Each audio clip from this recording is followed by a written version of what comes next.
Seigneur pour tous ces cantiques précieux, que nous puissions l'adorer ce soir encore et aussi écouter ensemble sa parole. Nous savons que ce monde n'est pas notre parti, mais que nous cherchons celui à venir. Nous cherchons ce que Dieu a promis et nous l'attendons comme Abraham l'a fait, nous attendons. Et nous savons que les jours passent et que bientôt nous serons là-bas auprès de lui. Ça fait notre foi et notre assurance, notre confiance dans le Dieu vivant. Ici, dans le prophète Ézéchiel, au chapitre 16, du verset 59. Ézéchiel 16, verset 59. Ici, c'est Ézéchiel 16, verset 16, verset 59. Dieu le Seigneur, oui, je te traiterai comme tu as fait. Tu as violé le serment en rompant l'alliance. Je me souviendrai de mon alliance que j'ai conclu avec toi au jour de ta jeunesse et j'établirai avec toi une alliance éternelle. Oui, c'est quelque chose de merveilleux. Nous l'avons chanté et nous pouvons le lire. Ce que Dieu promet, lorsqu'il conclut une alliance, il doit respecter. En tant qu'être humain, le peuple d'Israël a-t-il échoué? Mais c'est lui qui n'échoue pas. Verset 60, mais je me souviendrai de mon alliance que j'ai conclue avec toi au jour de ta jeunesse. Et j'établirai avec toi une alliance éternelle. Et cela, nous le croyons de tout notre cœur. Ce que Dieu a commencé, il exécute. Une alliance qu'il a conclue, comme je l'ai déjà dit, est-ce impossible? C'est impossible pour les hommes. Est possible à Dieu. Mais pour Dieu, toutes choses sont possibles. Ici, dans le psaume 155, dans le psaume 105 peut-être, psaume 105, verset 8. Il dit, psaume 105, verset 8, verset 8,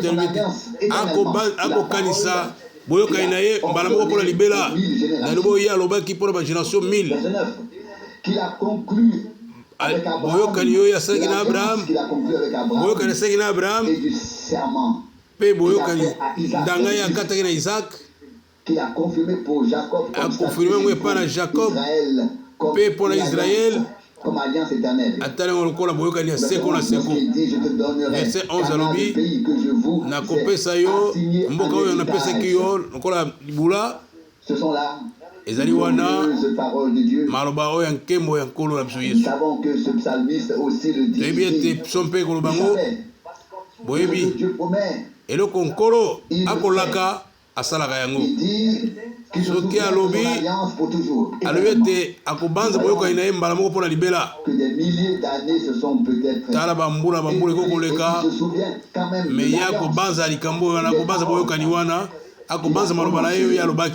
Et nous voyons de nos jours comment ces paroles s'accomplissent. Quand nous regardons le peuple d'Israël, et nous voyons ce que Dieu a promis et qu'il les ramène sur leur terre, nous voyons que cela doit arriver. Malgré toute la résistance des ennemis, cela doit se faire. Parce que le Dieu Tout-Puissant l'a dit.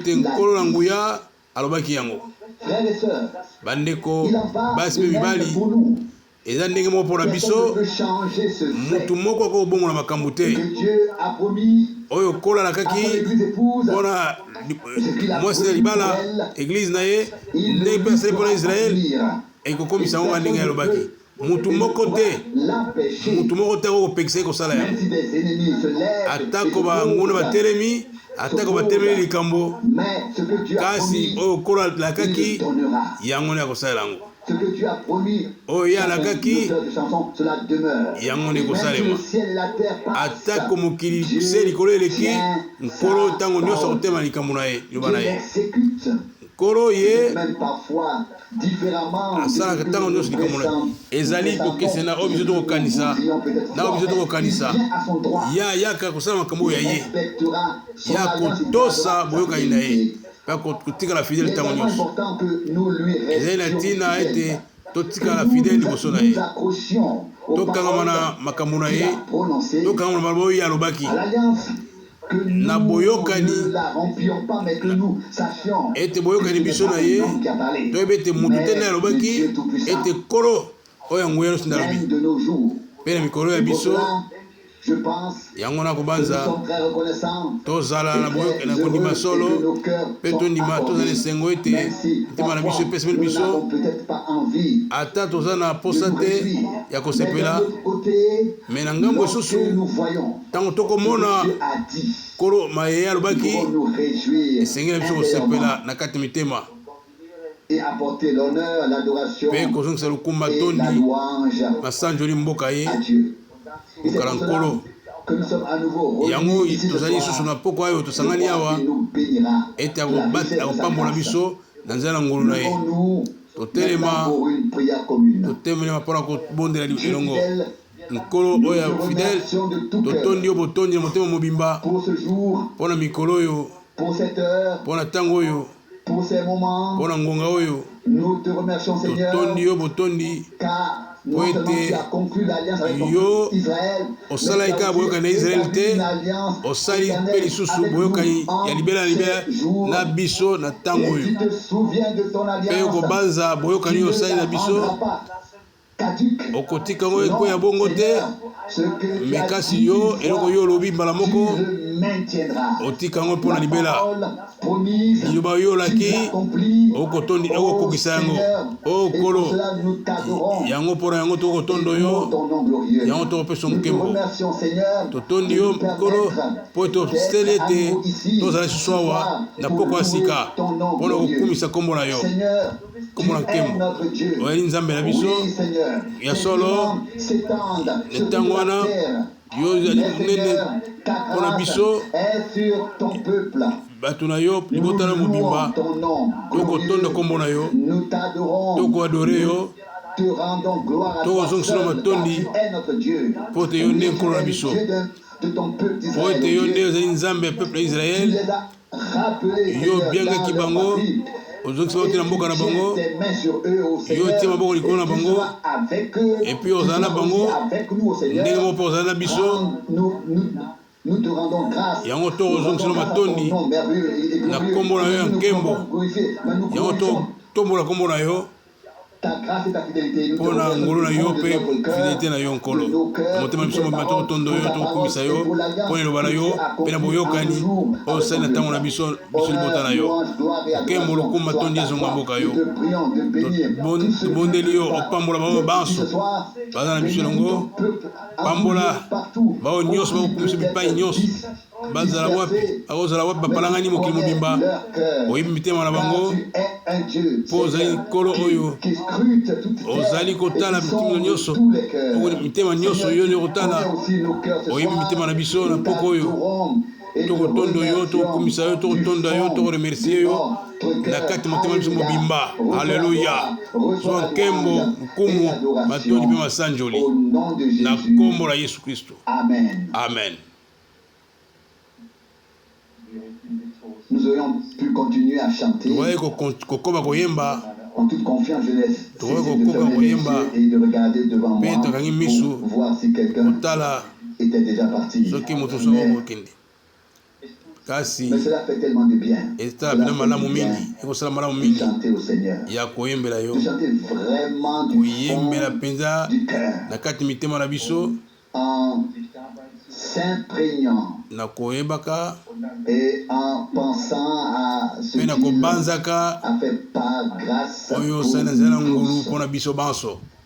En vérité, na solo Dieu penza a fait de kolo grandes choses. osali biloko minene J'ai aussi lu dans mpe lisusu le totangi cantique que nous n'avons pas na chanté. kantike oyo toyembaki te J'ai aussi lu kuna ce mpe qui est natangi dit, elobi tu ete triompheras okolonga victorieusement. ntango nyonso Même si la bataille est encore si atako ardente, il bitumba suffit eza na de kozela ne pas perdre esengeli la kaka foi kobungisa et kondima de ne te pas regarder la puissance de kotala l'ennemi. nguya ya monguna te À la croix, de kotala fixer be le regard à la ekulusu croix, là où la kotala victoire misu est na déjà biso na acquise. kulusu epai wapi elongo ezwami Là deja où les ennemis ont kotala fui wapi esika oyo et où banguna la bakimaki puissance kokima ténébreuse est atténuée. kuna puissance oyo ya molili ekokaki Je peux kotelema te avancer victorieusement, tokotelema victorieusement nguya même nyonso si mon cœur est blessé, atako motema ezoki même si je tombe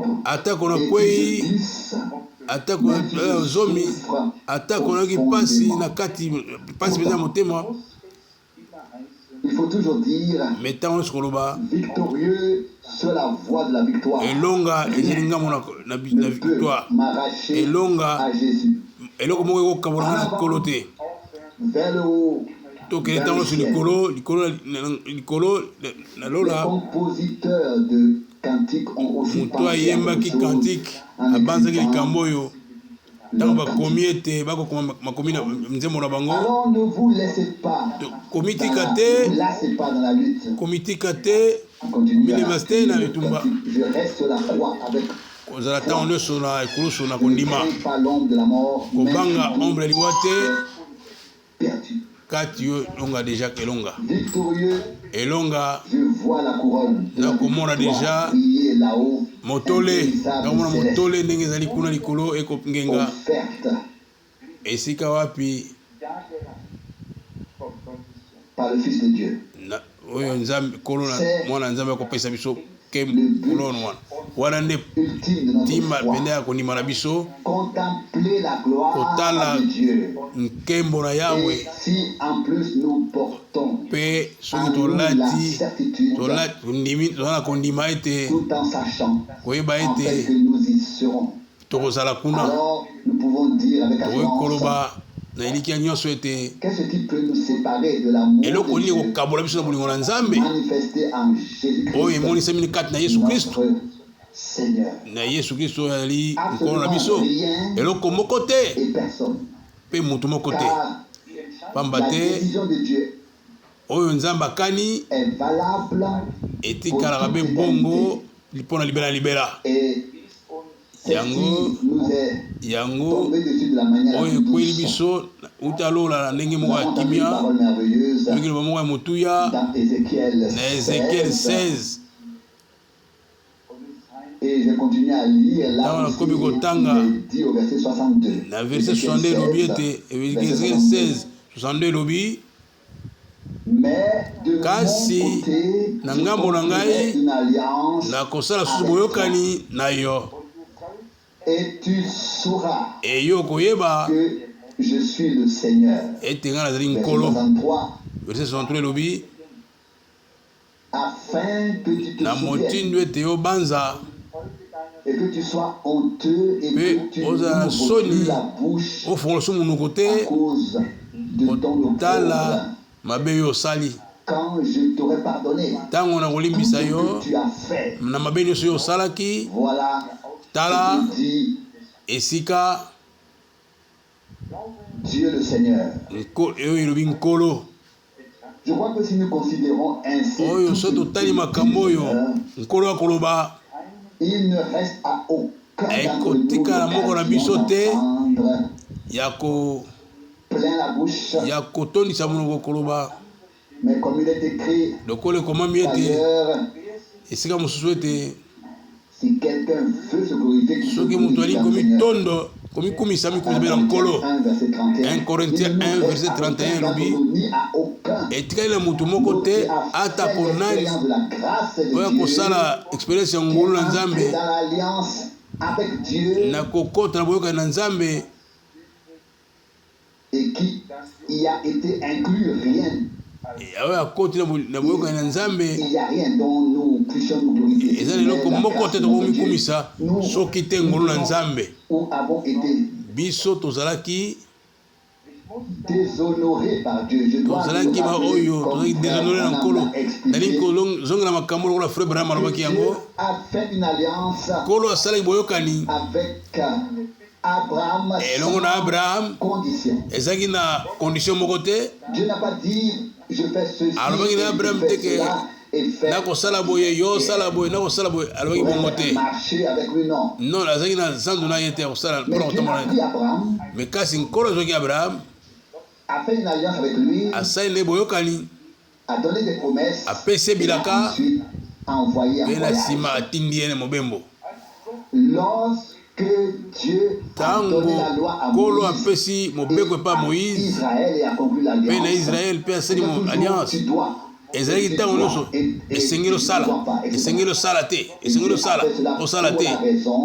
Asalaki yango mpo na ntina ete kotalisa ete moto akwei na lolenge moko ya mabe na lolenge ya mabe na ezali ya mabe na efandeli ya mabe tokotemela liboso na Nzambe te mpona komona te esengeli tokota na alliance ya sika boyokani ya sika yango nde aye kopesa oyo ezalaki na kozanga condition sika awa na nzela nkolo ekotalisama boyokani wana esepesaki Nzambe asala bongo yango totali ete soki tososola likambo te toyebaka teke tobungisaki tobebisaki soki ezalaki teke kokosala boye te kokosala boye te kosala mabe eza mabe liboso na Nzambe. Yango makomi ya santu ekoloba boyebi ya masumu ekoya na nzela. Romains 3 verset 20. Soki mobeko eyaka te tolinga toyeba te lisumu ezali nini.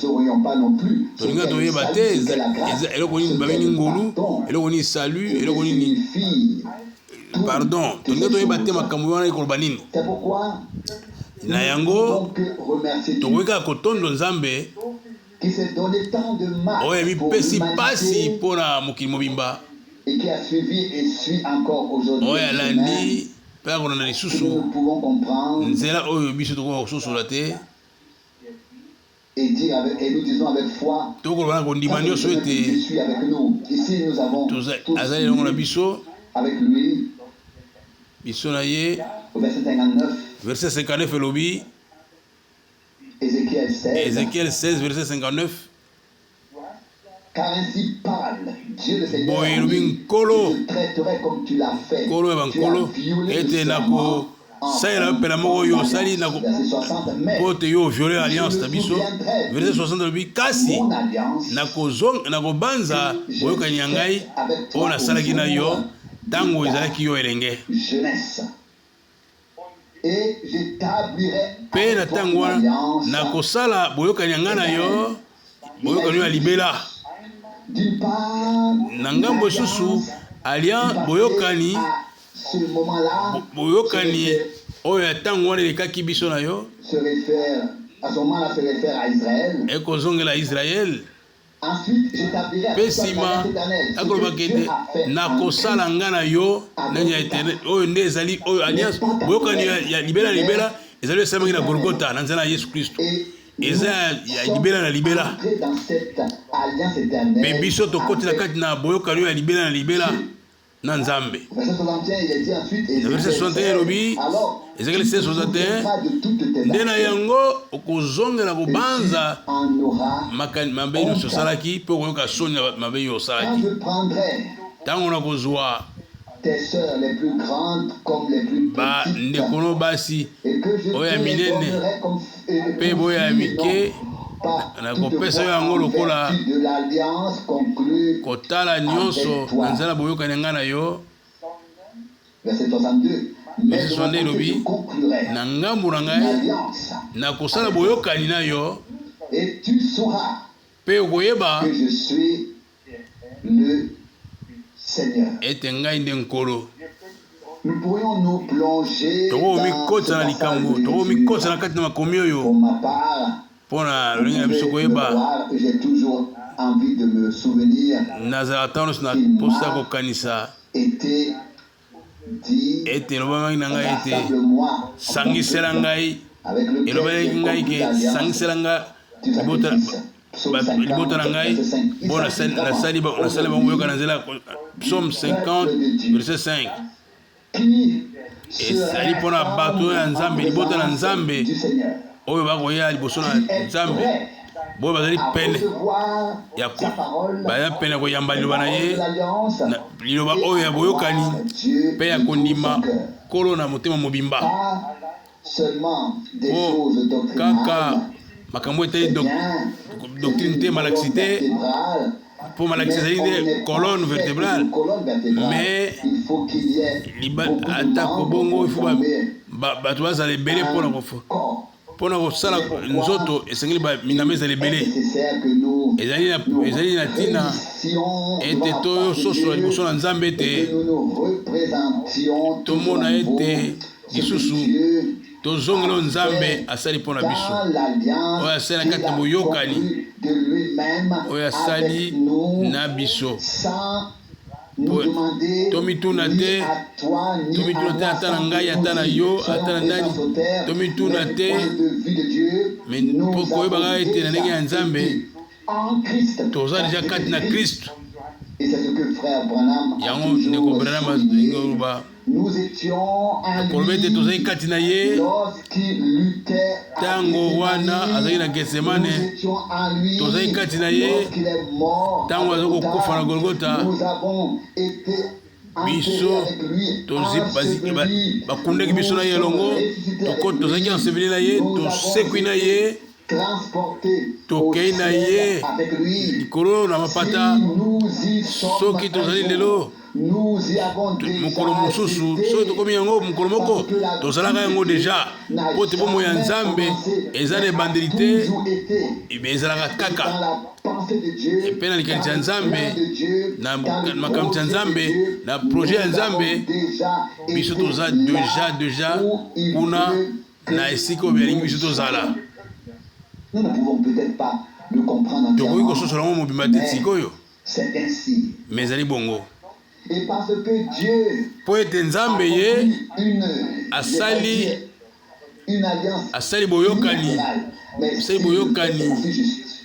boyokani oyo ntango asali yango na ye moko me biso toreconnaitre aconsulteki biso te me biso toreconnaitre yango komoni ete biso toza na kati ya likambo oyo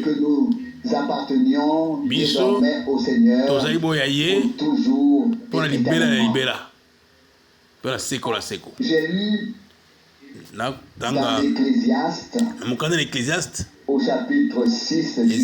chapitre 6 verset mibale to misatu na chapitre 6 verset 10 nyonso ekokoma esi ezwamaki mokano kala ekobima na mokolo moto sor na ye ezali deja eyebani euta kala mpe mutu moko te akokoloba te ke mutu akokoloba te na mutu aleki na nguya apesa ye raison ya solo biloba aloba ezali mingi na verset 7 mais yango ekobakisaka be kaka makambo ezangi ntina mutu nini profit nini tozali nango na kati verset 12 nani ayebi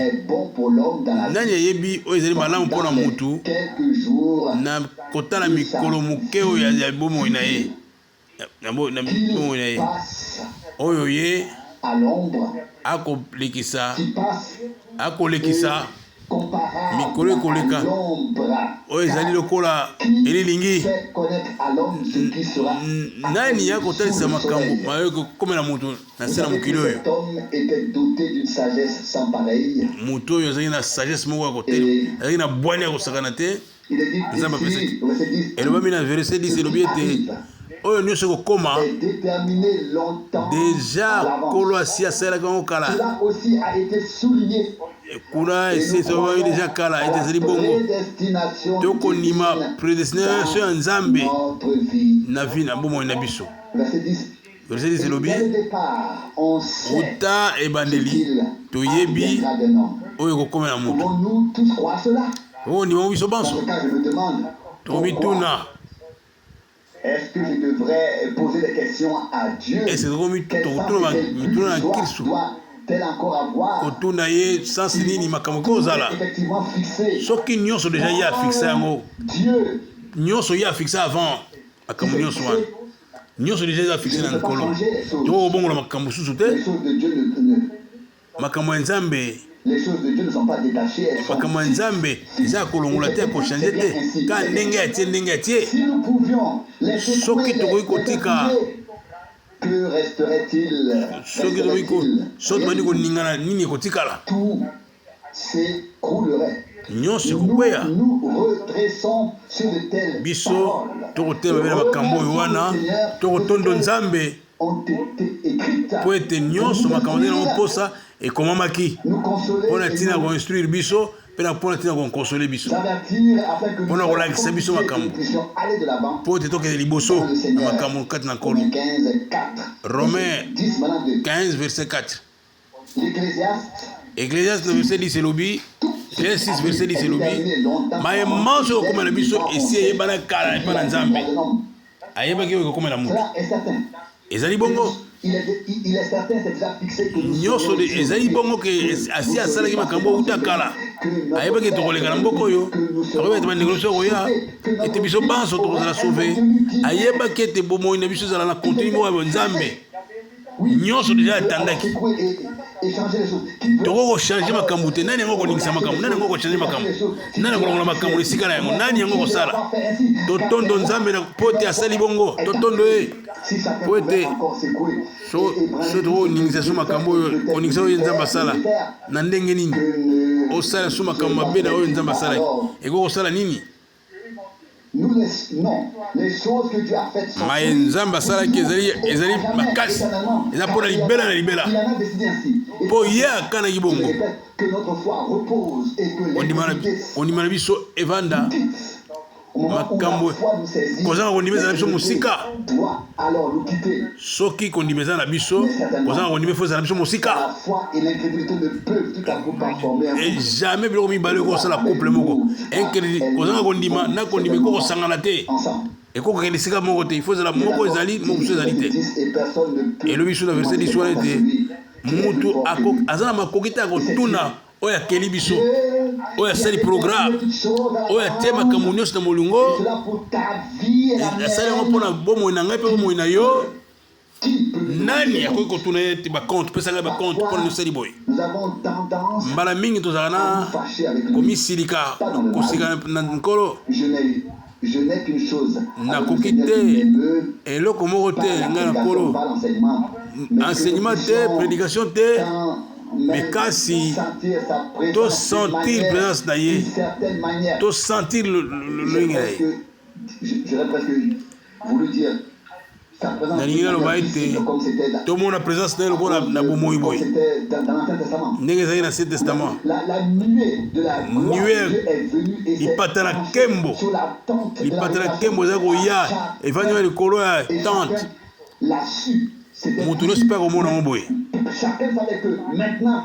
toza koyeba ete kolo akoloba na Moïse bati bakomona bati bakondima ntango lipata na nkembo ekoya etelemi wana na tente ya situation ekolakisa ete solo Nzambe aya na likambo moto nyonso amoni ete Moïse ye wana liboso na Nzambe bati bakomona ngo boye bakomona ete kolo akoloba na Moïse ntango kobima kuna ntango ozoloba moto oyo ayebi ke aza na likambo Nzambe akoyebisa biso yango likambo na loba oyo Nzambe soki kolo akoki kosala likambo oyo soki akozala soki na ntango Nzambe akosala biso boyene wana moto nyonso komona ayebo bato nyonso bamoni ke kolo ayei soki ekozala bongo mpo na Nzambe. Na poko oyo nayokaki so eloko moko nalandaki bande moko ya Frère Branham ekoloba ete likambo ekokoma ndenge ya kosala akoloba ete Tu as toujours eu une possibilité ou même Kolo trois possibilités azalata on la possibilité moko to mibale to misatu rencontrer les hommes. ya kokutana na bato.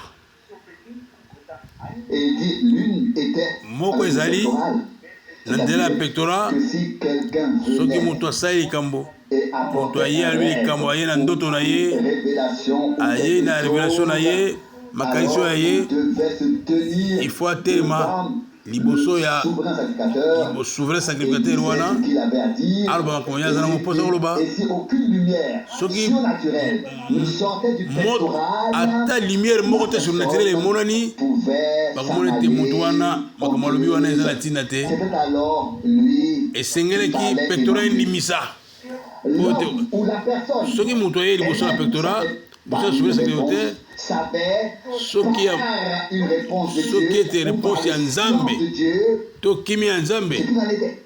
makambo ndenge Si ezalaki Dieu se taisait, Soki la kolo personne avandi pouvait nie, s'en aller. moto akomikendela Tout restait comme avant. makambo ezalaka ndenge wana L'obscurité persistait. Il n'y avait pas de réponse de Dieu. soki Et réponse pourtant, ezali te la personne concernée et soki les hommes moto ayei avaient une réponse. alobi Car chez Dieu, il y a aussi une réponse lorsqu'il epai na nkolo réponse ezali soki avandi kimia celui qui n'a pas parlé. soki avandi kimia ndenge oba te alobi te eloko moko te Nous frappons la poitrine en biso disant, eloko wana Seigneur, tokobeta tolo tolobi nous nkolo avons, ça veut dire que nous avons présenté quelque chose tobakisi eloko qui moko nous est propre. tomoni eloko eza ya biso Que nous devrions avoir sur le oyo esili cœur, biso na bitema ya biso et ce n'est pas déjà le cas.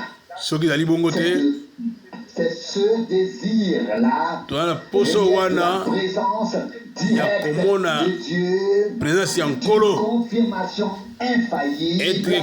etalisama mpenza bongo ete liloba na ye ekweyeka te présence na ye etalisa ete liloba na ye ekweyeka te ndeko brama alobi Afin que personne ne pense que je po lui te donne moto akanisa te ke mon propre. nakoloba makambo na ndenge na nga moko Mais nakozonga brama alobaki prie aussi ainsi de tout son cœur et dit Seigneur, permets-moi ce soir frère brama alobi na motema mobima ete nkolo olakisanga de na poka montrer oyo à chaque pécheur le ete chemin du moto salut, nyonso oyo à mokwei chaque nyonso sanctifié. na mokwei nyonso nzela na yo nzela ya bomoi mpe na oyo nyonso sokomi amona mpe nzela na yo Ces requêtes au Seigneur avec Kolo, le désir le plus profond que nakolakisa eloko oyo na motema na nga mobimba qu'il va commencer. ete D'ailleurs, c'était Moussala l'un de oyo. ceux auxquels j'ai assisté. moko nango nazalaki na ntango wana service divin wana service divin wana eza eloko moko ya motuya oyo service divin eza eloko oyo eza ya kotala ete Chacun mutu na mutu à apporter quoi que ce soit à mutu na mutu chacun qui est présent. mutu na mutu azali wana na service divin akomona likambo mpe ndenge azalaki wana Désir. biso basi toza na posa wana Nous ne nous réunissons pas tokosangana te uniquement pour chanter kaka po toyemba des te cantiques. kaka po toyemba banzembo te Ils font peut-être partie de l'ensemble, peu importe. ezali mpe malamu Mais cela ne peut pas Mais rester kasi, le sens de notre tokotika te présence ensemble. ete tovandi kaka mpona bakantike wana eza kaka mpona bakantike te mpona libela mpona bakantike te Une sainte insatisfaction doit s'emparer de nous jusqu'à ce esengi na que biso toyoka satisfaction donnée par Dieu s'installe. posa oyo ya nzambe mpenza ekɔta kati na biso Nous pouvons dire avec un na cœur ndenge tokokoloba na mitema sincère mobimba que na bosolo Dieu ete était présent nkolo azalaki kati na biso et qu'il a fait ceci. te asalaki et boye asalaki boye cela. asalaki boye azalaki kati na biso asalaki Nous boye avons asalaki boye parfois parlé de cela aussi. ya mosusu tolobaka makambo wana Où est-ce que le Seigneur a-t-il tenu Nkolo azalaki ne wapi? serait-ce qu'une Est-ce qu'il y a une qui- réunion sans que rien ne se soit passé? est ce que nkolo asalaki eloko azalaki wapi mpe asali likambo Où il est entré Et là, dans moi, une je l'ai- maison, le salut est arrivé à la maison. Ntango ozokota na Tu ndako ya as bato rencontré un homme. mbala moko akoti N'importe motu où, mbala n'importe moko quoi, il y sali a par lobiko Dieu ekoti une réunion. esika wapi reno ezali esika service divin ezali eza na service divin ve te oyo nkolo akɔtaka te mpe asala bato te il faut akɔtaka kaka mpe asalaka bato akɔtaka tunu na bato Nous yango wana biso désirons. tolingi komona Et nous tokosepela na bongo aspirons à ce que tokosepela na eloko le wana Seigneur vienne à notre rencontre. tokolinga nkolo aya na boyokani na biso aya esika toza na rendez-vous esika toza Quel est kosangana le chemin pour na lisanga na biso parvenir? nzela ezali wapi mpo tokoma na eloko wana La foi, esengeli kondima Nous attendons que toutes les promesses s'accomplissent. ete bilaka nyonso ekokisama Voyons. ete tomona yango. Mais si Kasi nous voulons être tout à fait réels, so tolingi omona makambo na ndenge ya solo, abstraction faite de toutes les choses merveilleuses que Dieu a faites. kotika pembeni makambo nyonso nzambe asala oyo toza nango na ondima. En aucun cas qu'il y ait Esengeli ete de ntango moko l'ingratitude. kati na biso awa kozanga kondima ezala te, Que le Seigneur tondima ete nkolo asala ce lisusu qu'il a promis dans les mayema so oyalaka ye mpo na losambo. que cela se fasse Nyonso pour wana Israël, esalema mpo na Israele, nyonso wana esalema mpo na libota na Nzambe ete mokili mobimba comme le Seigneur l'a dit, ezala na ndenge te où le Fils de l'homme ete se mokolo manifestera. mwana Nzambe komonisa C'était ekozala lokola ntango basolomi na Gomore, ezala lokola jour ya Noe. mais ce n'est pas Kasi yango nye esuki wana te ekokokisama mokolo moko ekokokisama tanke tosala ata makasi moko mpona kondima yango. toutes les choses Makambo qui ne nyonso sont pas en rapport oyo eza na avec l'église oyo eza na pepe na eglize ya Nzambe na bomoi te sans que nous ayons ekokisama sanke biso tokota na kati. mais c'est Kasi là que nous arrivons kasi au point tokomi wana important. na Les na point ya motuya, choses que Dieu a promises à l'église makambo nkolo alakaki na ya ne losambo s'accomplissent absolument pas sans nous.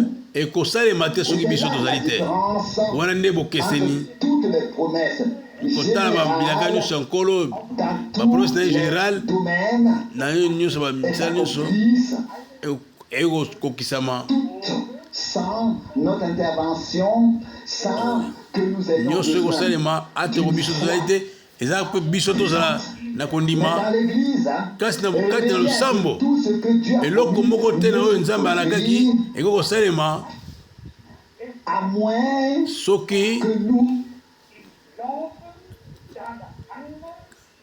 afin que nous agissions conformément à sa parole par la foi, en prenant Dieu biso toyeba kozwa Nzambe na biso na nzela moloba na ye, totondo ye, tokumisaka ye mpe tozala na kimia na motu ete asala akokisa makambo nyonso nyonso ye ekokokisama na kati na biso, na droite mpe na gauche, à droite, à notre droite et à notre na gauche. droite mpe na gauche na biso, Prenons connaissance de tokoyeba manière makambo marginale et c'est déjà soki eza fait. na ndenge ya Mais Marie ce qui doit se passer avec oyo nous, esengeli ezala mpo na losambo dépend de nous ekotala biso qui faisons biso baoyo tokosala de tozali eteni ya eglize, biso tozali eteni moko ya eglize, Dieu makambo fo eleka na nzela na biso. ne pourra être efficace dans l'église qu'à travers Nkolo okozala makasi na l'église. eglize kaka soki eglize yango moko Que tous les membres individuels bao nyonso ya doivent eglize se mettre bango à motu na motu individuellement il faut de mipesa na Nzambe, mipesa na nkolo. Qui d'entre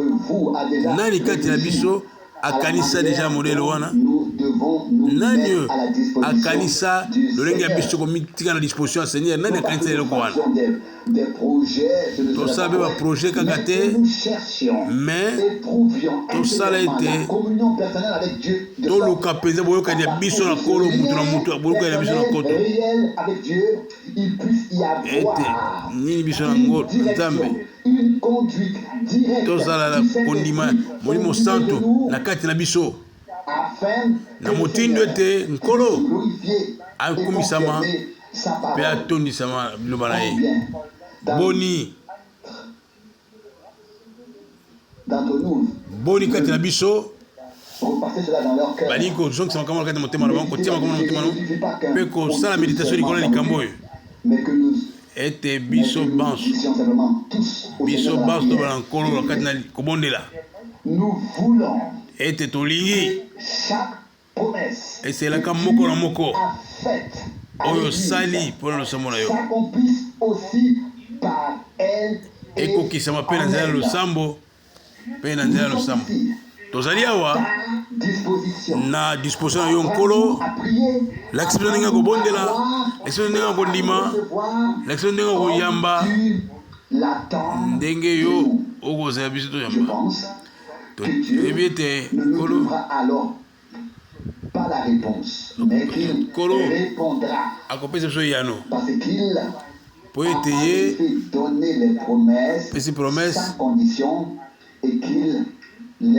akopesa bapromese na ye na condition moko te kasi nyonso tiango na foi circonstance te akotala nde kondima na biso bapromese ya nzambe ekotala nde kondima na biso bilaka ya nzambe soki ezali kotala mpo na makambo ekokoma bacirconstance moko te akomona yango moto nyonso alingi kotala bacirconstance me yango ezali mosika na bacirconstance kondima eza mosika na bacirconstance nakoloba bango lisusu biso mpe likola biso mpe esengeli na biso tolongola bacirconstance olie biso na lisungi ya nzambe tokaki mokeni leki des liés du Seigneur, des prisonniers du Seigneur. Mais des libérés de kasi tozala bato oyo bazali libere ya nkolo tozala so baprisonnier te ete nkolo tozala baprisonnier ya nkolo ete nkolo na nzela na biso asala miango na ye kokokala maloba na ye na motino na maloba na ye ezali bongo nde mpo na yango nde komami na 2 Corinthiens 1 verset 20 verset 21 bilaka na nzambe nyonso ezali wi mpe amen mpo na nde na biso mpo na lukumbu ya mpo na nkembo ya yawe akoki kozongisa biso nsima te mpo deja atie biso na programe mpe toza na posa ya nkolo nkolo mpe aza na posa na biso totala liloba oyo totiango na motema na biso totondo nzambe na maye manso ete manso koleka lokola ye alakaki ya mokala yango tokotanga na kati ya mokanda ya Ézéchiel Ecclésiaste 6 verset 10 elobi ete mutu moko te akoki kosenga bakonte na mutu aleki na nguya verset 10 elobi nayebi mutu moko abundaki na nzambe ekomami mpo na ye ete nkolo atikalaki vainqueur mutu yango ezali Jacob abundi na nzambe abundi na ange Seigneur mpe atikali vainqueur Genèse 32 verset 28 nkolo asalaki nyonso wana mpe amemaki ye mpo na ntina mwana ya molingana ya Abraham mpe asopaki mabamboli na baye baso batamboli na nzela ya kondima ya Abraham balukaki baede na bango epa na nkolo balukaki lisungi epa na nkolo lisungi nyonso bazwaki epa na nkolo nkolo mpe abetaki bango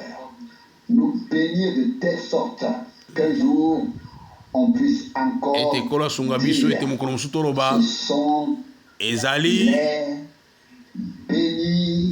ezali bao bapambolami na nkolo ete présence na ye emonisama kaka na baloba te na priere te to na bakantini te me emonisa susu na ndenge mpenza ya sokosoko ete na ndenge ya nguya nyonso te biso na bamosusu basala expérience wana babika likambo wana mpe bamosusu omona yango soki tolingi yango mpenza motema mobimba ete tokokuma makambo na nkolo na biso azali capable ya kosala biso yango ya kosala biso yango ya kokabela biso yango na nzela ya ngolu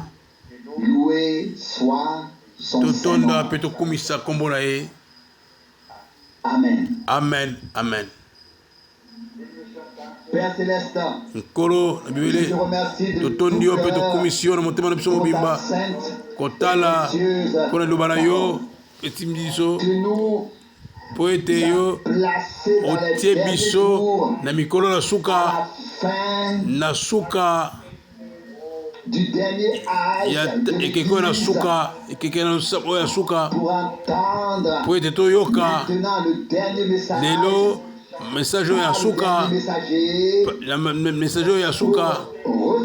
mpo ete toyamba discours na yo po ete toparticipe na action na yo ya suka misala ya suka nkolo na bibele na kokoka na mwengo na yo eza liboso na biso lokola architecte moko adesine kasi sikoyo nkolo yaka zwa ya yo moko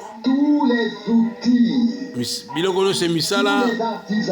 nyonso emisala mpe basali nyonso biso banso pesa biso bososoli ya likambo ya plan na yo epe projet na yo na mikolo oyo sala biso ngolu ya kobanza ete nyonso ekosema na mutu moko te ete esalema na nzambe moko nde akosala kati na biso banso mpe opesa liloba na yo totondi yo nkolo mpo na malakisi mpo na introduction nyonso mpo na volonté na yo nkolo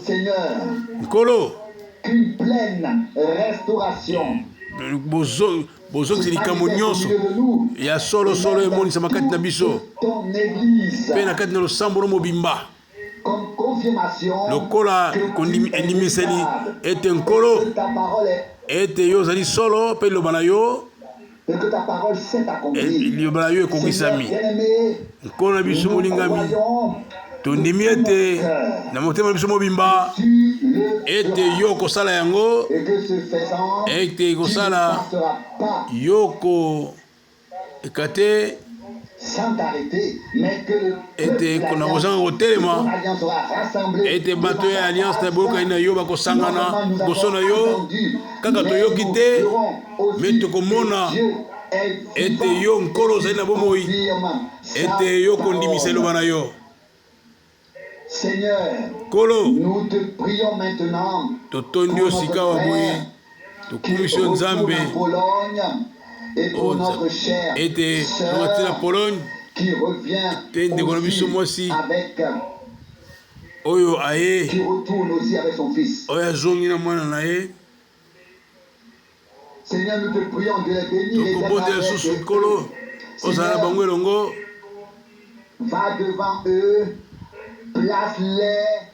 ele zala liboso na bango mpe tia bango bazala mapamboli liboso na biso ezala batatola me na kati na kolemba mpo yo kolo ozali makasi mpo te osala na nzela bafaible instrument totondi yo nkolo mpo na bandeko nyonso mpo na bandeko basi nyonso baoya est na west ya sud mpe ya nord nkolo yo opesi biso privilege oyo ya biso koyoka okolo nzambe maloba nyonso oyo ya boyokani sala biso ngolu fongola miso na biso akondima po ete tomona ngolu na yo tomona nkembo na yo mpe tomona kondimisama na yo po ete yo nde okopesa yango tozali na kondima toza na mama ete ekokomela biso ekokomela na biso mobimba ekokomela épouse na yo mwasi na libala yo fidèle époux ya mitema na biso te remercie yo zwa biso elongo na yo zwa biso na yo elongo Seigneur tozala baprisonnier ya Kristu tozala bakangameli ya Kristu sala ete tozala bakangameli ya Kristu tia motema ondima na yo motema na biso volontaire na motema na biso ete puissance na yo esala kati na biso osala mpo na nkembo mpe na lukumu ya kombo na yo ete nyonso mpo na kosepelisa mpe te osepela tozali awa yoka biso longola biso na makambo ya tia biso epai na yo longola biso na makambo mpo tia biso epai na yo tozala elongo na Nous yo remercions pour cela. totondo mpo na Nous yango pouvons dire, tokoki koloba nous pouvons déjà y croire. Alléluia. tokoki deja Et nous te kondima glorifions. mpe koloba alleluya Et nous te louons. mpe tokotondo yo tokokumisa yo Est le grand trompeur. satan aza mokosi monene ye mokosi Ô Dieu, yo nkolo tu es véritable. yo ozali yo ya Nous te solo remercions. tokotondo yo Tu es fidèle à ta parole. tokotondo mpo ozali sembo liloba na yo okokisa liloba na yo Aide-nous tous. sunga biso Et banso nous serons aidés. Et bénis-nous. Et nous serons bénis. Adoration à ton nom. kembo Amen. amen amen